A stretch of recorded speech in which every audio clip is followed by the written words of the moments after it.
এবছরে আমি প্রথম এই ইলিশ মাছ আনলাম বাড়িতে। ইলিশ কিন্তু বাজারে প্রচুর উঠেছিল, কিন্তু আমাদের সকলারই জ্বর সর্দি কাশি ছিল বলে আমরা একদম আনিনি ইলিশ মাছ। এই প্রথম আনলাম আজকের। ওয়েদারের জন্য সবাই অসুস্থ ছিলাম, যেহেতু এখন একটু ভালো আছি আর বছরের জিনিস, ওই জন্যই নিয়ে এলাম ইলিশ মাছটা। কিন্তু ইলিশ মাছ নিয়েও সংকোচ। মেয়েরা ভাজা খেতে ভালোবাসে, ভাবাও খায়, অতটা ভালো খায় না, ভাজাটা খেতে বেশি ভালোবাসে। আর বর খায় বাটি ভাবা ইলিশ। আজকের প্রথম আমি বাটি ভাবাটা করে নিলাম, আর ওদের জন্য রেখে দিয়েছি, ভেজেও দেবো ওদের। আর এই ভাবাটা আমি আজকের বানালাম সাদা সর্ষে, কালো সর্ষে, পোস্ত আর একটু সর্ষের তেল, হলুদ, লবণ দিয়ে মেখে রেখেছিলাম। আর কিছুটা কাঁচা লঙ্কাও দিয়েছিলাম ওর সঙ্গে, বেটেও দিয়েছিলাম, চিড়েও দিয়েছি, যেহেতু আমরা একটু ঝাল বেশি খাই। আধা ঘন্টা মতো জলটা ভালো করে ফুটিয়ে আমি মাছটা সিদ্ধ করে নিয়েছিলাম একদম।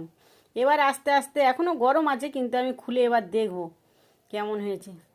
তোমরা দেখতেই পাচ্ছ মাছটা কত সুন্দর হয়ে গেছে। এবার গরমের মধ্যে আমি একটু তেলও দিয়ে দিলাম। এবার গরম ভাতে পরিবেশন করব।